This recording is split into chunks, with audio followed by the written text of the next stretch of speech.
Well. What a week we've had in Ghana this season. We've had a very heavy week as Ghanaians, and tonight we're here to look at the top story of the week. This is Good Evening Ghana and it's live. Welcome to the month of August. Welcome to Metro TV. The week started on Monday, didn't it, as it always does, and with high expectations for growth and opportunity. On Tuesday, the big story was that a high court declined the invitation to injunct the president to preclude him from inaugurating or swearing in the new electoral commissioner. An injunction against the swearing-in ceremony failed at the High Court on Tuesday. That was the first sort of big story. Not that it shocked anyone, but it was the first big story. And then on Wednesday, there was an announcement from Jubilee House that the president would duly swear in the electoral commission, Madam Jean Mensah, the new one, and also 2 deputies and another commissioner.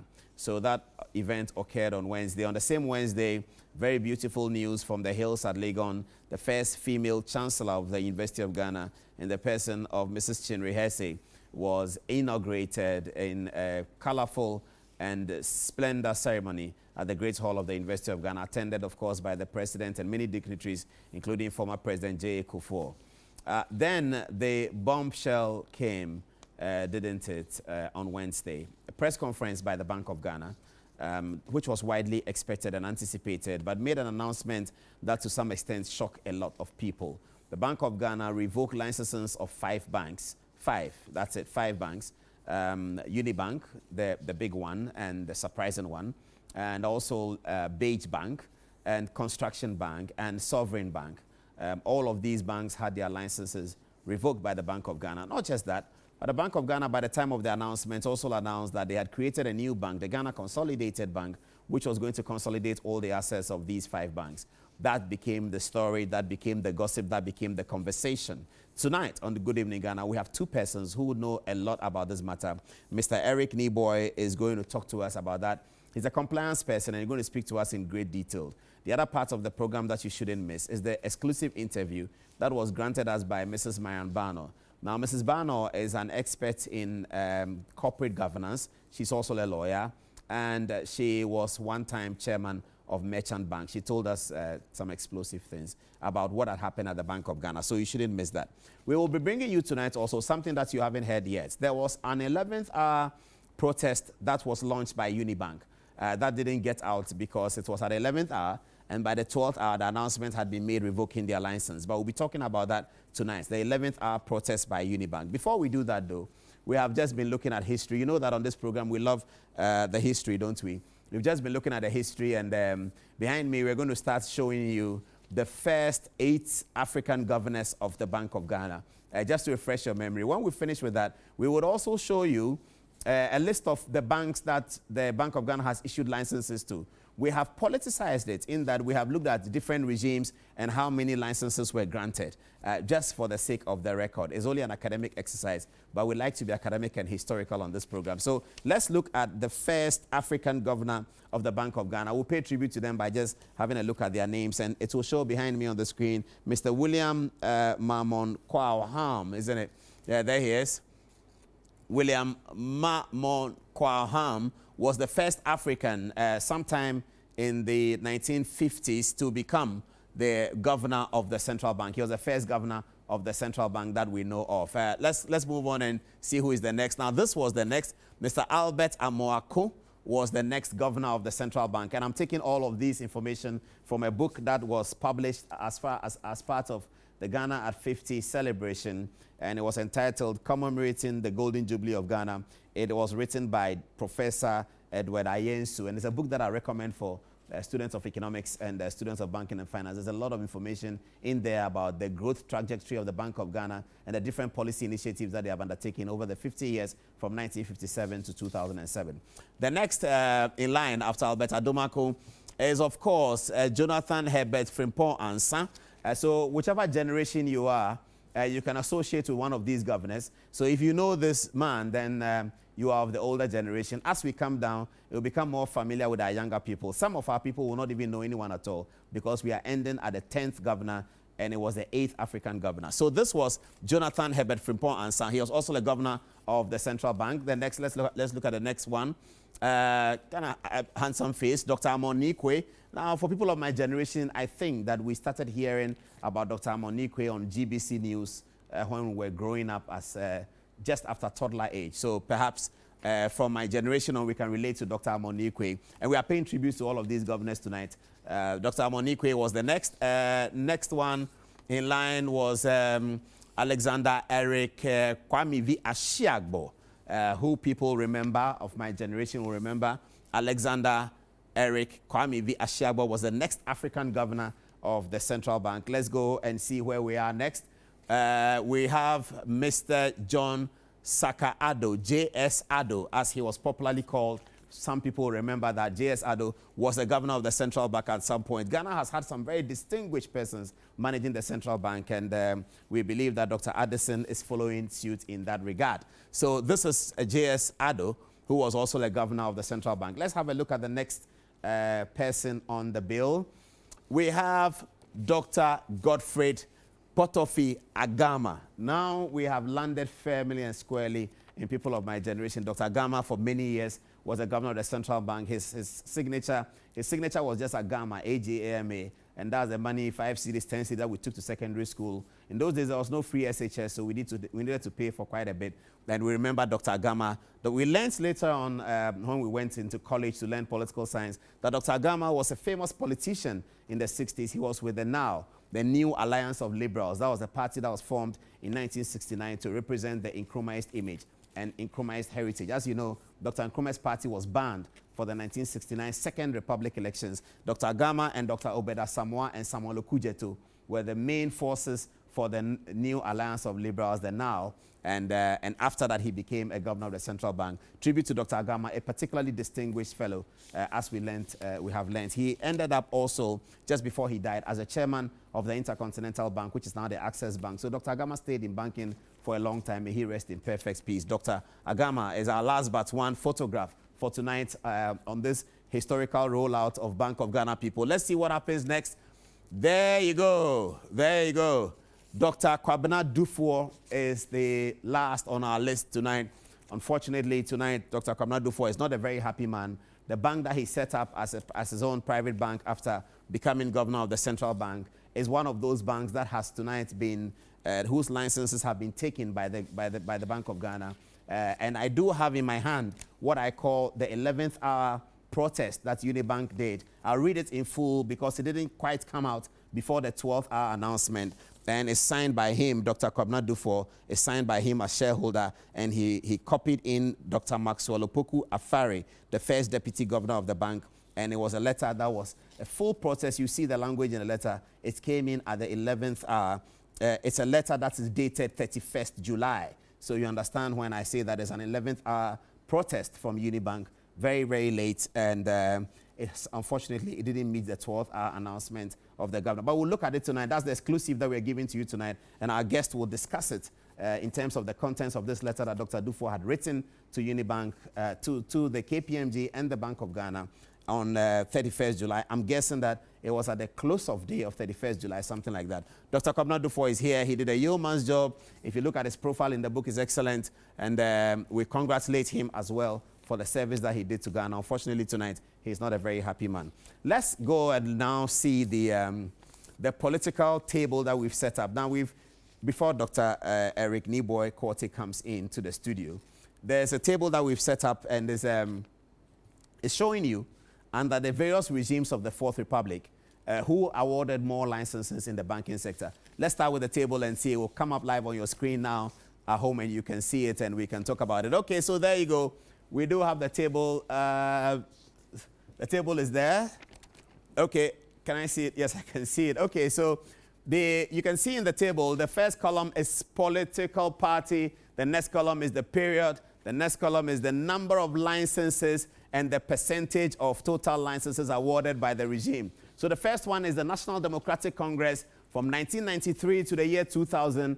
8 licenses for banking were given under the National Democratic Congress. 8 licenses representing 29% of all the licenses that have been given in banking. 8 licenses were given by the National Democratic Congress. And then the next line is the New Patriotic Party. 2001 to 2008, the New Patriotic Party issued 7 licenses. So 1993 to the period of 2000, a 2-term administration of the NDC, 8 licenses, representing 29%. NPP for 2 terms as well, 2001 to 2008, you have 7 licenses issued, representing 25%. And then we come back to the NDC, and is 2009 to 2016. Sorry, my screen. 2009 to 2016, you have 11 licenses issued for another 8-year period of the National Democratic Congress. 2009 to 2016, you have 11 licenses issued, representing 39% of the 100% of licenses issued as up until today. And then from 2017 to present, under the second administration of the New Patriotic Party, which is in its, well, now more than a year and a half, there are 2 licenses that have been issued. So it's representing 7%, and altogether there have been 28 licenses issued for the 4th Republican administration, representing 100%. Let's go and see the way we represent this in a pie chart that we've put down.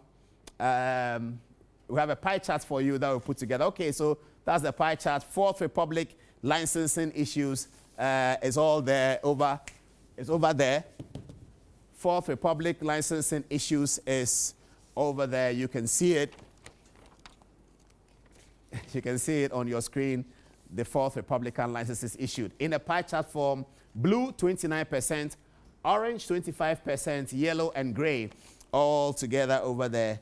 I have to say congratulations to my young friend, lawyer friend Kwame, who put all this together for me this afternoon. I know that people are going to go on Facebook and check. Please check. Let's see whether we are right. But the table is right. Can we have the table again? Then just run through the table. The pie chart is beautiful, but can we have the table again and run through the table just before? Okay, so there you go. That's the table. 1993 to 2000. Okay, I have the table here. Okay, sorry, I was losing the table a little bit, but you can see it at home clearly. NDC 1993 to 2000, you have 8 licenses issued. That means 29%. NPP, you have 7, 2001 to 2008. And then NDC, you have 11, and also NPP, again, you have 2. Okay, let's go now and look at the what we call Unibank's 11th hour announcement. Unibank's 11th hour announcement. Let's come back to the studio and let me read that. Let's understand what Dr. Dufour was complaining about. So we are going to look at Unibank's 11th hour announcement. Now, on 31st July, Dr. Dufour signed a letter to the KPMG and also the Bank of Ghana and also the Ministry of Finance. My guest will join me in the studio soon, and then we will have that conversation with him. But Dr. Dufour did sign the letter. It's on 31st July. I call it Unibank's 11th hour intervention. On your screen now, you can see photograph of Unibank. So let's listen to the letter as we come to the studio intermittently on this letter. So it's written on the 31st of July, 2018. Dear Sir, it's entitled, Concerns of the Shareholders of Unibank Raised at Meetings, plural, meetings with official administrator and the Bank of Ghana. It says, concerns of shareholders of Unibank raised at meetings with official administrator of the Bank of Ghana. And it reads, we refer to our meeting on the 30th of July 2018 on highlights of your June ending financial report on Unibank to the Bank of Ghana and subsequent meeting with the Bank of Ghana on same. We wish to formally reiterate our concerns on aspects of your report that we consider grossly inappropriate and very worrying. Now we have to look at the words that Dr. Dufour used here. That's why I call it an 11th hour protest from Unibank. He says they want to reiterate the concerns on aspects of the report that the shareholders consider grossly inappropriate and very worrying. And he says the official administrator has impaired the entire loan book of over 4.0 billion as of June 2018. This includes government and quasi-government receivables close to 1 billion cedis for which the interim payment certificates, IPC, have been issued. The certificates qualify as collateral under Section 2.23 of the Bank of Ghana's Guide for Financial Publication for Banks for the purpose of impairment of provisioning. However, this was totally ignored by the official administrator and the full amount impaired. Now, the concern that Dr. Dufo is raising here is that he says that there's a 1.0 billion cedi debt that is owed by government to Unibank. He says that in the report, the official administrator ignored this and impaired it. It means the official administrator thought that it doesn't matter. It doesn't count for much, really. It doesn't matter. And he goes on to say, the net loan position as at 31st December, net loan position as at 31st December 2013, after the Bank of Ghana's various examinations last year, stood at 3.75 billion, constituting about 85% of the gross loan book. Obviously, he writes, obviously, after 4 months of inactivity on the account under the official administrator, some facilities would become non-performing just by counting the days. It is quite surprising that in an exercise to assess the worth of a bank under administration, the loan book can be totally written off, impaired within a period of 6 months, indicating that there is no recoverable amount or even collateral assets that can be realized. From the Bank of Ghana's previous examination, we, the shareholders, do not believe that even in such situations, loan loss allowances will be increased beyond 50%. So when he was writing this letter on the 31st of July, the former governor of the central bank, Dr. Dufo, was a very unhappy man, and he thought that he had been treated unfairly. The details of this document, being the 11th hour intervention by Unibank, will be put on our website, on our Facebook page, and you can have a look at it. It's time now to get into the nitty-gritties, and if you are just joining us, we are talking on Good Evening Ghana tonight. We're going into the details about the announcements that was made by the governor, and we're also talking we've spoken to Mrs. Marianne Bano, who was former chairman of Merchant Bank. She's also an expert in corporate governance, and she attributes what has happened to infractions or violations of corporate governance rules. That's what she attributes it to. Now, though, we are inviting into the studio Mr. Eric Niboy-Korte, who is walking into the studio now to join me, and he's a compliance expert, and he has a lot to say on the program tonight. Good evening, sir. Now you're in show. Thank you very much for your time. Thank you. Good Evening Ghana, and you're welcome. Okay, so you're a compliance guy. How did you receive the announcement of the governor yesterday? I was quite enthused because it was sort of unexpected for me.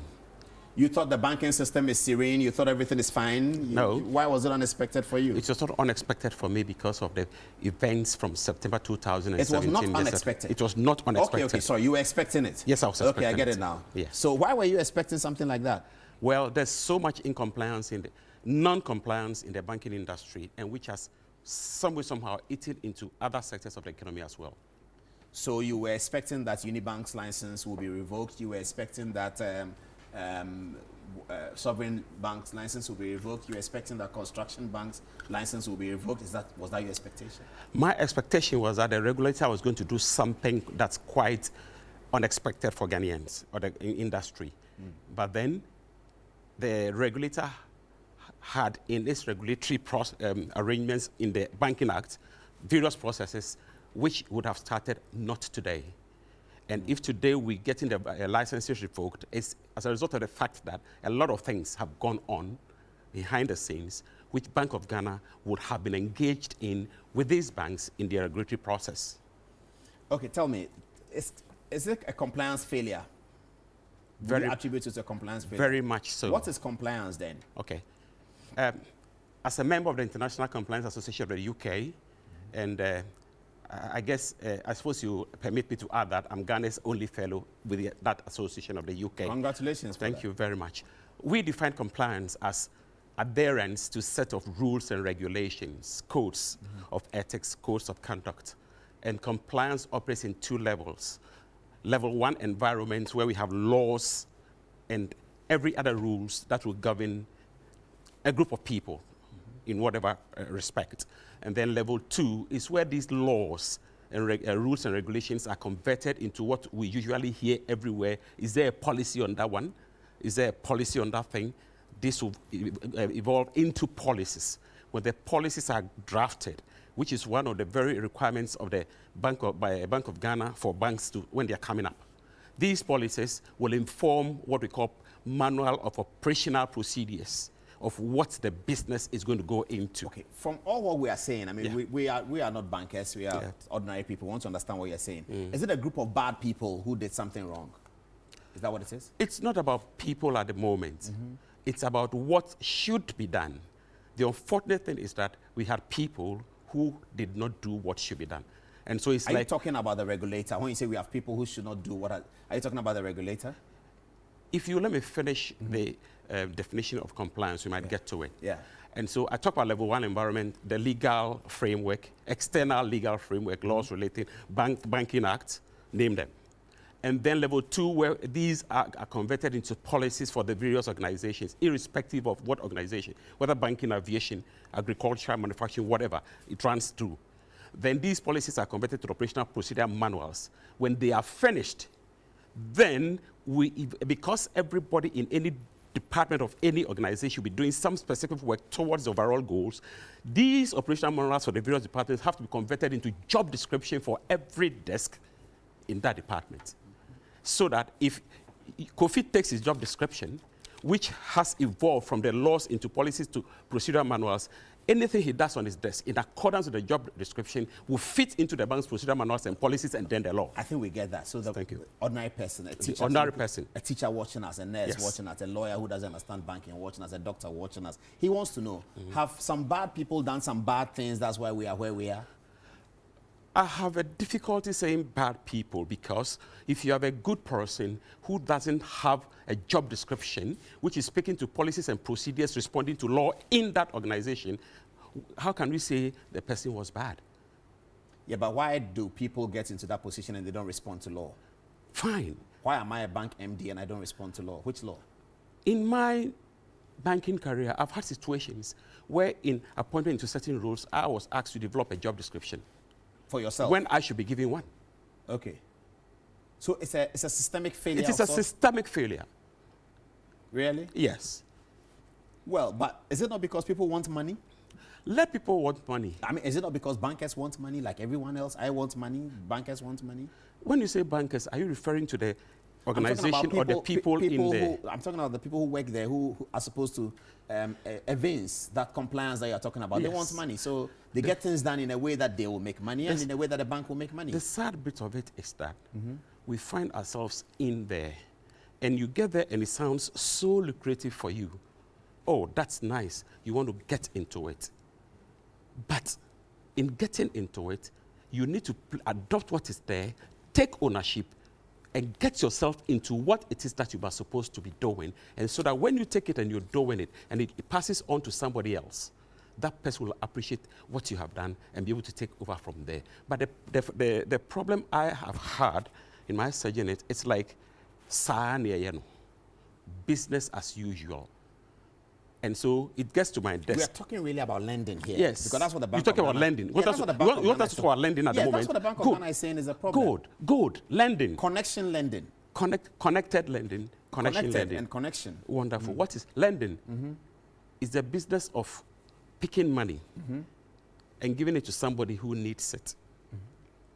That money you're picking must have a source. And what is that source? Depositors. You and I took money there. First and foremost, the bank must be there for customers to bring in deposits. Yes. So the bank must have some capital, some money, which the law calls capital. It will not be sufficient for running the entire business. So the law provides that for every 1 cedi capital you have, you can create risk-weighted assets of 10 cedis because customers bring their money into you. Okay? For every 1 cedi you have in the bank as your capital, you can create risk-weighted assets equal to 10 cedis. So that 1/10 will give 10% capital adequacy. Okay, I get that. Yes. Good. So tell us. Now, depositors bring their monies. There are Bank of Ghana rules involving liquidity and insolvency. So if a customer gives you 1 cedi, that's as deposit. You will have to meet the Bank of Ghana rules to the extent to which available funds for lending will arise. And the liquidity rules, some time ago, we have what we call primary reserve and whatever, and banks fought the Bank of Ghana to suggest that primary reserve and others we give to you come to sit, you don't earn anything. So Bank of Ghana was compelled to reduce them, the primary and secondary reserves, historically to what it is right now. So for the 1 cedi, let's say 10 cedis, 10 pesos out of the 1 cedi is put aside for liquidity purposes, for the purposes of discussion. I can't be specific with the rules now because I haven't read but them. you are still not so that the 1 cedi, that the customer brings, when you meet the legal requirements, primary reserve, whatever, assuming that was the case, and it turns out to be 3 cedis, it means you have only 3 pesos out of the 1 cedi. It is only 7 pesos you have now. Oh, so the 7 pesos, 30 pesos and 70 pesos. It means that the bank has only 70 pesos to lend. And if you have only 70 pesos to lend, you have operational costs to meet. That must also come out of the 7 cedis. So if you look at all these and you are compliant with what the laws are asking you, you will come to realize that you will have less than 7 cedis to lend out. So you can't lend? So you can only lend up to 7. You can't lend all 7. Because your operational costs. But then, if you lend beyond 7, then you are in trouble. You are in trouble. You're developing trouble for yourself. You are developing trouble for yourself. But if you are lending beyond 7 to a very lucrative venture, I have a contract to dig wells for Ladade Kotopon constituency or Ladma or Lekma or AMA. And AMA will pay me. And I come to you at that point. You lend beyond 7, I will pay. Good. The law as it sits is not only a regulation, it's also a rule. The same Banking Act provides that if you get to a situation where a transaction will make you breach a particular provision of the law, let Bank of Ghana know. Okay, so you seek the permission of Bank of Ghana on that I want to lend to Mr. Adom-Otchere, who has a contract, and I believe that he'll be able to pay, and so permits me to lend, something like that? Yes. And Bank of Ghana will say yes or no? Depending on the circumstances. So all the lending that Bank of Ghana is complaining about, should we blame them? Should we blame who? Bank of Ghana. Should we blame them? No. We shouldn't? No.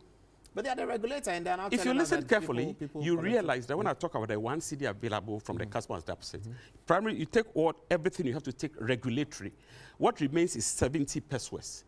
If your operational cost is 20, you have only 50 pesos to lend. And so this lucrative transaction you're talking about, which will want you to lend 70 pesos when you have only 50 pesos of deposit money, and you want to lend the 70, where is the difference of 20 going to come from? Do you see all of this as intended fraud? People wanted to make money, greed, etc. Not really, not really. When I talk about non-compliance, I'm talking about compliance, which is the battle between ability and capability. Ability to the extent of what one can do. When the bank says people obtain license by false pretenses, what should we do to the bank? To the regulator. To the regulator. Yes. Why do you come and tell me that you issued licenses and people obtained it by false pretense? You didn't know? It's a process. So I want A, B, C, D. Yes. Doesn't the bank have? And then you submit them. Yes, I submit them. Yeah, you submit them to me. It takes that long for you to find out that I am pretending falsely that I have 80 million cedis at Bank X. Not necessarily, but the point is, if you submit these documents to the central bank, and they do their evaluation, and in the face of it, it sits well for the issuance of the license, they will issue it according to the law. But the same law provides that subsequent to the issuance of that certificate, should any information come up which will vitiate their action, the law allows them to pull back. But don't they give provisional licenses? I think they do. They give provisional licenses. They do. So you can get on with what you're doing time bound. But after the provisional license and they come and issue the substantive license, within the period of the provision and the substantive, haven't they checked to find out that yes, there's a problem? They don't check? They will check. But you see, if somebody wants to do anything and the person wants to outwit you, the person will seek to come. So that's a bad person. As a wide angel. That's a bad person. Yes, that's a bad person. So but there is no art to find the mind's construction in the face. So you need to get on get what the person gives to you, giving the benefit of the, under the law, knowing that there is a provision that if you find anything in contrary to that one, you could still apply the provisions of the law. You are listening, viewers, to Good Evening Ghana is live, and you are listening to Mr. Eric Niboy-Quartey, who is an expert in many aspects of banking, including compliance and etc., IT and all that. He's telling us about the details of compliance regulations here. We're going over to see the tape, the interview that was granted to us earlier today by Mrs. Marian Bano, whom you know, don't you?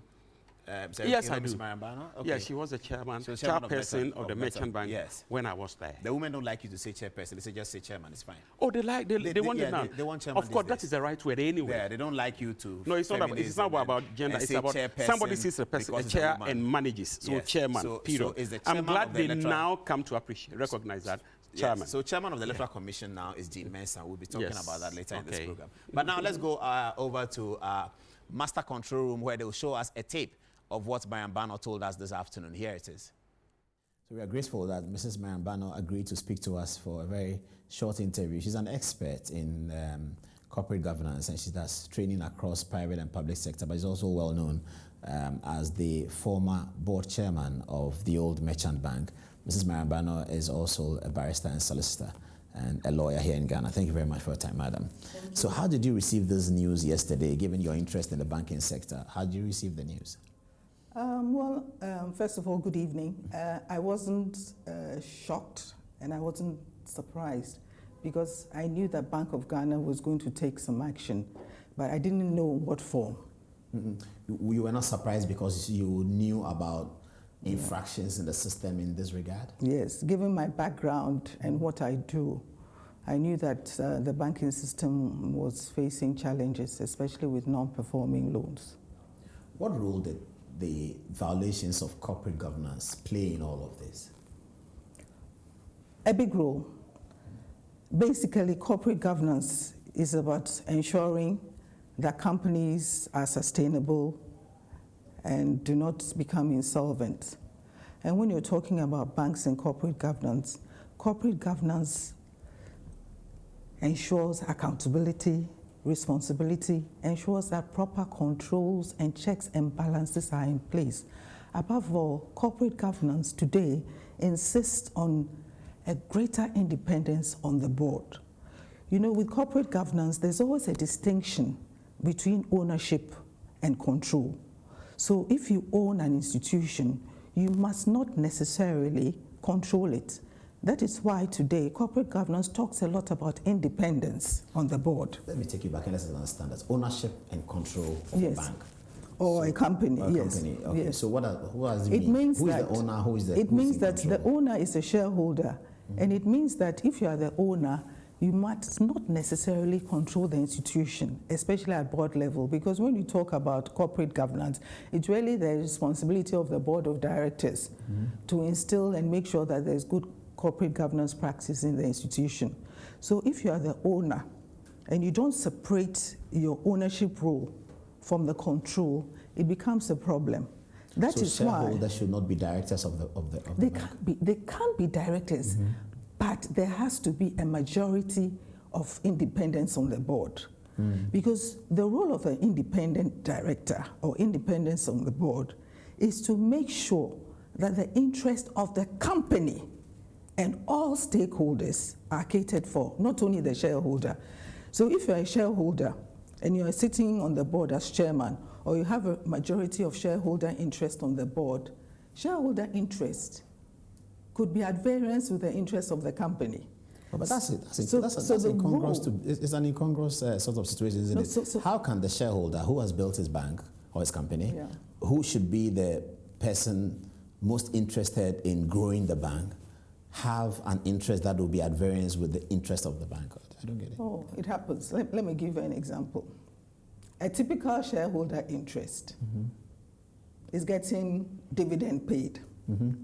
And it could be that the company does not have enough money in the income surplus account. So shareholders will push for dividend. And sometimes directors, will not recommend dividend. They would want the company to grow. So rather than recommend the payment of dividend to shareholders, they'll say that, no, let's power back and let's grow the company. So it could be, read about Steve Jobs and what happened to him. Steve Jobs of Apple. Yes. Oh, did he have a situation like that? The board asked him to step aside. That's an interesting one. So, let's come down really to what happened in the banking sector in Ghana. It was about bad loans. It was about the Bank of Ghana making allegations that shareholders had paid monies to themselves. Today, they made allegations that shareholders had also bought property with the bank's funds, and all kinds of allegations around bad loans in each of these cases. What role could a board, an independent board, have played to forestall a situation like excessive bad loans? The board's duty is to make sure that proper controls are in place. The board's duty is to make sure that there are checks and balances. The board's duty is to make sure that there's a risk management framework in place. The board's duty is to make sure that there's a credit policy in place. The board's duty is to make sure that sanctions are in place. Okay, so if loans have gone bad, the question is, what happened to risk management? What had happened to credit risk? What happened to accountability? Because that is the role of the board, to make sure that they receive the necessary reports, especially through the audit committee and the risk management committee, so they know what is going on in the institution. They set approval limits. They get reports. They challenge management. They ask questions. They make sure that the company or the bank is operating as a viable institution. And when you're talking about a bank, you know, you have a Bank of Ghana prudential requirements. You need to make sure that there's capital, you make sure there's liquidity. So if loans are not being repaid, a bank is no more, because cash liquidity is the blood of any bank. So where did the loans go? Most importantly, or more importantly, who were the loans given to? Did the loans go through due process? Obviously, they did not. Of course, for every bank, there will be a certain level of bad loans. But when you're talking about 80%, 70%, the question you ask is, what happened? From what you know, are there some of these banks in Ghana where shareholder interest is overbearing at the directors level? I don't have all the facts, but I do know that shareholders, shareholders sit on boards. But let me tell you something. The more important thing is not only about shareholders sitting on the boards, but who are the other people who sit on boards? You see, that's where the composition of the board is very important. When you're putting together a board, put people who will tell you, the shareholder, the truth. Who will tell you, the shareholder, that this is not right? Okay? Who will challenge you, the shareholder, and say that I am here as a board member, not only because of you as a shareholder. My duty is to make sure that shareholder has value. But beyond shareholder, today corporate governance is talking more about the stakeholders. What happens to the depositors? What happens to the employees? So it's not only about shareholder interest. That is why you have to have people of integrity, people who understand what it is to be a director, the fiduciary duty of a director, that the director stands in the position of trust, a steward of depositors' funds and of all stakeholders, because a bank collapses and it affects the economy. I'm a member of the Institute of Directors in South Africa, and what they say is that better companies make better societies. And we can see it here today. What is everybody saying? That even the taxman, who doesn't know anything about what is happening, is being affected, because the banks have to be supported with bonds that are being issued. And when bonds are issued, they are paid. How are they paid? Through our taxes. So the loss of these banks has occasioned loss to every Ghanaian who's paying taxes? I should think so. Should we then not blame the regulator, the Bank of Ghana? At this stage, I don't even want to talk about blaming. The regulator had a responsibility through banking supervision, to make sure. That is why bank supervision is done on an annual basis. And that is why directors should take the reports of banking supervision very seriously. What I like to say is that what has happened is a wake-up call. The regulator, which is Bank of Ghana, has taken serious action, and I want to believe that this is not the end. They'll look at themselves, they'll look at banking supervision and strengthen banking supervision and make sure that supervision is strict and that they monitor and people or directors take responsibility for what happens. Do you also share the view that people should be prosecuted? The Bank of Ghana's, the governor's statement yesterday alleged that people had acquired licenses by false pretenses, and he alleged in other aspects of his statement that people had applied depositors' funds illegally, sort of. Do you recommend prosecution? Absolutely. If there's a breach of the law, there has to be prosecution, and it should also serve as a deterrent. If it is established that all these things have happened and it's a breach of the law, I think it's about time we woke up as a nation and make sure that our laws work. Some of the banks, especially Unibank, were complaining, and it was published in the Daily Graphic, that government owed them money. The government receipts have not been discharged, duly discharged. Okay. Where should we place that? Oh, well, I heard the Bank of Ghana, and the question is relativity. Would that have changed anything? Because the Bank of Ghana seems to think it wouldn't have changed anything. No. A final question for you, madam, is about the new bank, the consolidated bank. Now, so this is an awesome responsibility that the government has placed upon itself. They are going to put 5 banks together as one. They are promising that they will not, staff's jobs will not be challenged, but I mean that we don't believe that. What advice would you have for a bank like that? Definitely there will be challenges. The immediate challenge I see is the synergy, because we're talking about 5 different banks with different cultures, with different standards, with different ways of doing things. Well, undoubtedly the biggest is Unibank. It's by far bigger than the rest of the 4 actually even put together. Yes. So will that help? Well, but there's an overwhelming... But then the question is that, do you want to introduce, I don't know, but the question is, do you want to introduce the culture of Unibank into the culture of the new bank? So a lot of attention has to be focused on the culture, the way of doing things.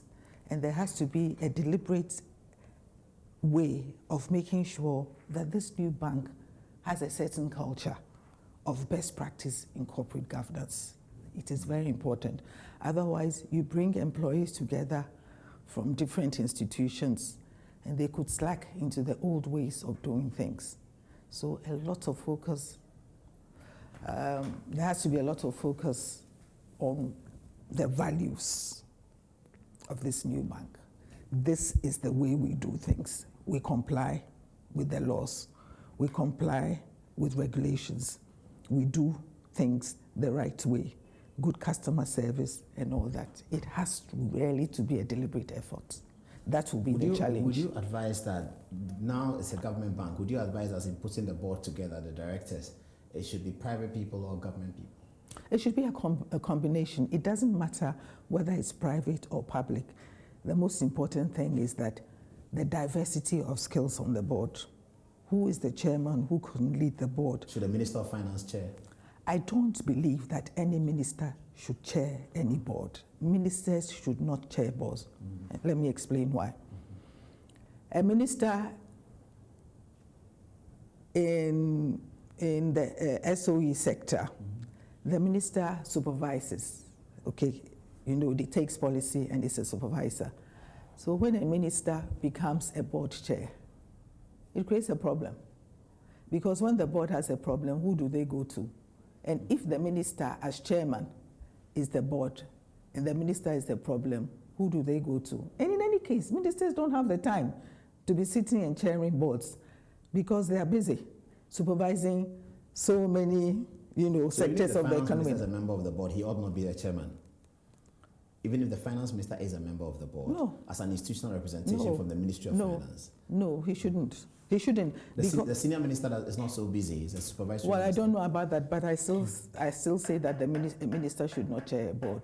Bring an independent person who is strong in integrity and can speak to the minister and can speak to everybody. Because the minister is an interested party, isn't it? He's a shareholder. Yes, it's an interested party. And corporate governance says that boards should be chaired by independent people. I see. Yeah. So no political board chairman for Consolidated Bank, you will not advise that? Not at all. Not at all. What Not about the at senior all. management, in terms of picking the senior management and putting them together? What should be the caliber of people they should be looking for? Well, for a board, you're looking for I'm people. talking senior managers now. Senior managers. Because the board will have to interview these. No, that's what I'm saying. So for the board, what they have to look at first, track record. Do you have that experience? Do you have the track record? Do you have the integrity? And more importantly, performance standards should be put in, key performance indicators, so that they are monitored. So you don't feel too comfortable because you've been appointed by whoever, you are there forever. You should be able to account for your stewardship. So there has to be a formal way. Again, corporate governance. That is why in private companies all over the world, boards have nominations committee, because they understand the seriousness of nominating people. You nominate the wrong people, then you have a problem with corporate governance. So the boards should make sure that they have the diversity of skills, people who understand what the mix of skills is, not only in terms of academic qualification, but age, gender, background, experiences, so they can interview senior management and make sure that there are people who understand what banking is, have experience in credit risk management, in enterprise, in HR, in IT, and all that. There has to be a formal process, not just picking people, I know this paper, because we are fond of picking names. But a good lawyer would not necessarily make a good director. I see. Directorship comes with its own skills and experience. Should government hold the bank in trust for more than 2 years? The announcement yesterday said it will be 2 years and it will be probably listed on the stock exchange, something like that. Do you think that this should be sustained for about 5 years, consolidated properly by its name, and then sort of? Well, I don't know what the government's plan is. If in 2 years they have made it attractive enough and they can put it on the stock exchange, yes, but 2 years is a very short time for the task ahead. The Minister of Finance said in a statement that the ambition is to get into the market a huge behemoth of a local bank. And that's his effort in doing that. Does it work? Is it a good plan to have within our economy such a dominant local bank? Well, it's good to have a local bank, to support the economy, because different banks have their different agenda in terms of what they want to do, in terms of the intervention in the economy. So if there's a strong local bank, which understands the dynamics of our economy and the needs of our economy, and it can support our economic growth and agenda, why not? But it's got to be a strong bank. Thank you very much, Madam. Thank you. It's a pleasure. Thank you very much. Thank you for having me. So that was Mariam Bano. We cannot be economically independent unless the economy of Ghana and the whole financial network is to a large extent in the hands of Ghanaians themselves. Therefore, the Progress Party supports wholeheartedly a policy for the Ghananization of the economy of Ghana. Ghananization of the economy of Ghana, Prime Minister Buzi. I'm smiling because of the kinds of messages that people are sending in. I'll read a few. Some, as usual, are overly critical of our style, but that's okay. So let's go on. Edem Kofi says that issuing licenses like Kelewele without due diligence. Okay. Senior Gorazo says, your lawyer friend is certainly not a statistician. Callous, not identifiable. Oh, okay. I mean, he's talking about the pie chart. My lawyer friend Kwame. He says the colors are not identifiable. Okay. Mr. Kojo Nyameba says NAL was actually National Alliance of Liberals, not New Alliance of Liberals. Okay, thank you for the correction. Amma Grace says, please, how about the savings and loans that are folded up like Alpha Capital? Our monies are locked over there. Oh, I'm sorry to hear this, Amma. But I'm sure the Ministry of Finance and the Bank of Ghana has something for you. Staga Albert says that the best way to rob a bank is now to own it. Benedict Pope says that, Paul, your guest is too academic. Okay, he's hearing you. We'll talk about that. Charles Thompson says, even from a layman can understand the explanation. Very simple. Kwame Sarkodie says, cash flow statement, appraisal, monitoring, and recovery are rules governing in granting loans, and if not considered or checked, leads to banks' liquidity. Honorable Ras Akito says, few weeks after Unibank released the takeover of ADB, Bank of Ghana came in quickly to hand all administration to KPMG. Few days after KPMG came out with a report on the money the government owed the Unibank, Bank of Ghana came again to hold the license. I smell something deliberate action by Bank of Ghana against Unibank. Raz says that, okay, that's Raz. David Mensah says, great interview by a resource person. Great work, Mr. Otchere. Thank you, David Mensah. And Sam Dishuke says, Mom is throwing powerful missiles of knowledge. Mom, referring to Mrs. Mayamba. I hope that you all enjoyed that interview. I enjoyed it thoroughly too. So you wanted to say something about your heart, sir? Yes. Well, I'm not a heart-carrying person, Yeah. heart person, and that one sitting there is for medical reasons. Okay. And no problem. to wait, into Makata, so. Yeah, we have just 30 seconds to wrap up. What would you say about what Auntie Mariam said? And after we wrap up, we're going to show you that video of the inauguration of Jean Mensah. And wait for that. That's coming. That's part of our program, actually, anyway. It's not after we wrap up. It's the last segment of our program. We'll be taking you back to Jubilee House, where on Wednesday night, Jean Mensah and the two others were sworn in by the president. We've created a small video about it that I'm sure that you will like. So we'll show you that. So wrap up for us now. Yes. I really appreciate the discussion. Yeah. A very good one. Thank But my concern here is we are in very unusual times, and the tendency to want to consider the implications of what has brought us here seems to overshadow the need to identify the causation, what caused all these. And it's compliance. And it is compliance. Okay, so we have to strengthen compliance. We need to strengthen compliance. And she made Do quite banks very... have compliance departments? Banks are meant to have compliance functions there. And that is one other problem which is affecting the Ghanaian banking industry. Compliance has not found its place where it's supposed to be. Why do I say this? One person's mistake is everybody else's problem. Okay. I'll leave it there, Uncle Nee. Thank you. Thank you so much. Thank you so much. And so we are still on the show. Let's take you now live to the last segment of our... Don't go yet. Don't go yet. Don't go yet. Don't go yet. Stay with us a little bit. Let's take you to Jubilee House. And as faith will have it, Jean Mensah and the two others were sworn in by the president at the Jubilee House. The president spoke for 7 minutes. Jean Mensah spoke for 2.5 minutes. We've captured all that for you. Here it is.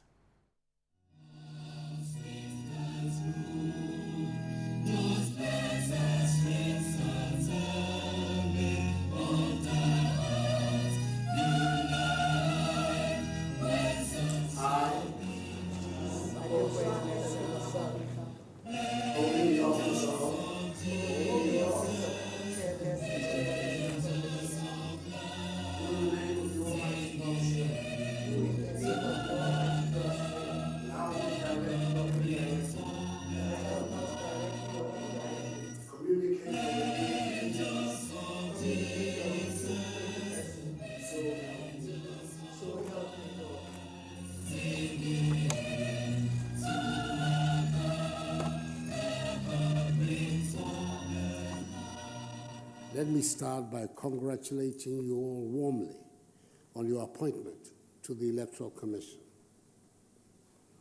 I believe that we are agreed that the events that have brought us here this evening for this swearing-in ceremony are quite unique, perhaps never before witnessed in the life of our nation. You will recall that on Thursday, 28th June 2018, I removed from office the then chairperson of the Electoral Commission, Mrs. Charlotte Osei, together with her two deputies, Mr. Amadou Sule and Mrs. Georgina Opoku-Amankwa, on grounds of stated misconduct and incompetence, as found by the committee set up by the Chief Justice, Justice Sophia Akufo, to investigate petitions leveled against them. The processes that led to their removal were in strict compliance with the Constitution of the Republic. They were initiated by employees of the Electoral Commission and by an ordinary citizen with no affiliation to government or the ruling party. This whole process which resulted in the removal from office of the 3 persons, was an instance of the rule of law at work. Neither my party nor I had any hand in the proceeding. Our only interest is to have an electoral commission that organizes credible, transparent elections. We do not want electoral victories handed to us by officials of the Electoral Commission. We want electoral victories handed to us by the people of Ghana. You, Madam Chair, and your 2 deputies have come to office at a time when there's considerable anxiety in the nation about the work of the Commission. It is the quality of your work that will reassure the Ghanaian people that the democratic system of government that they have chosen for their governance will be properly nurtured by an electoral system that allows their voice to be plainly and loudly heard. It is no secret that I have spent much of my adult life fighting for the establishment of democracy and human rights in this country. And I have always fought for and advocated for a credible electoral process in Ghana.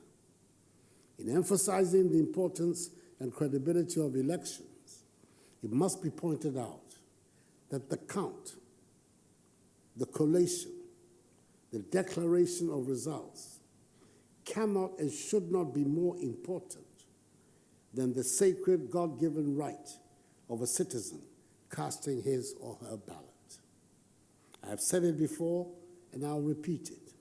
Elections are about those who cast the vote, not those who count, not those who supervise, not those who transmit, and not those who declare. The heart of the democratic process is giving effect to the choices made by those who cast the vote. The 4 persons I have sworn in a few minutes ago as chairperson, deputy chairpersons, and member of the Electoral Commission are persons I am confident will bring integrity, professionalism, and independence and fairness of mind to the discharge of their duties. They have been carefully selected, and indeed, the Council of State, in preferring its advice in its letter dated the 26th of July 2018 to the President on their appointment, stated that, and I quote, they were all eminently qualified to hold the respective positions and therefore recommended that they be appointed accordingly, end of quote. Article 46 of the Constitution demands that in the performance of their functions, they will not be, quote, subject to the direction or control of any person or authority, unquote.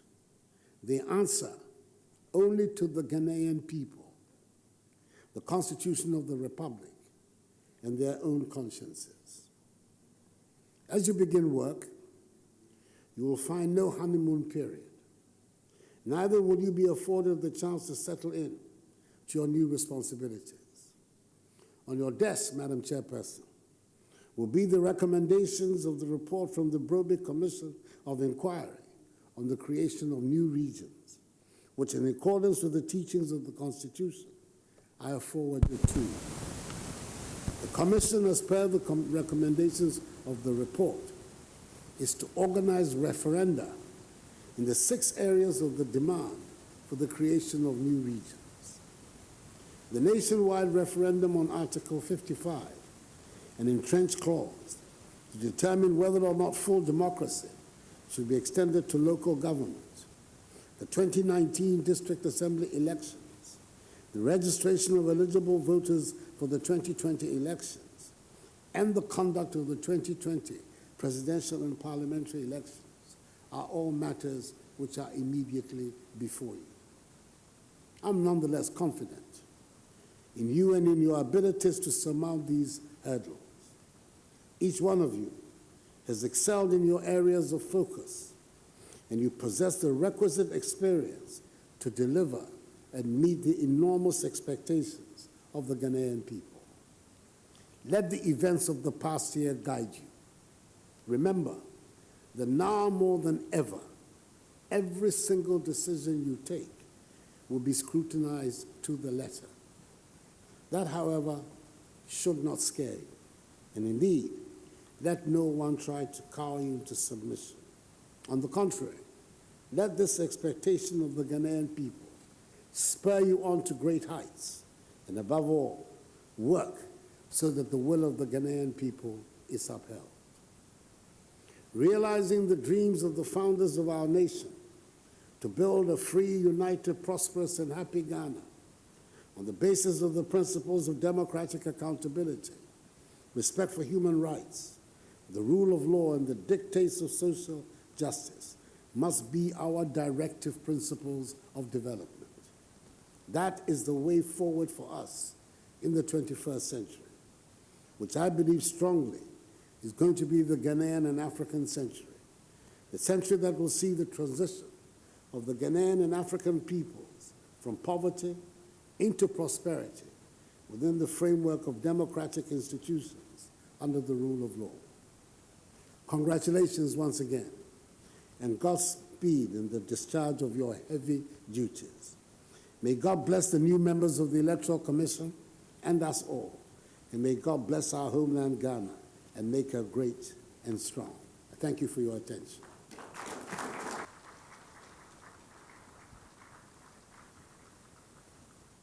On behalf of the newly sworn-in deputy chairpersons and member of the Electoral Commission of Ghana, I offer our sincere gratitude for the honor done us in appointing us to these high offices to contribute to electoral management and administration in Ghana.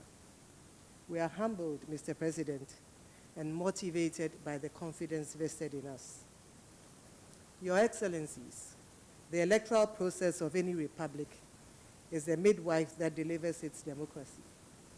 We are therefore aware of the huge responsibility and the weight of expectation that comes with the assumption of these high offices.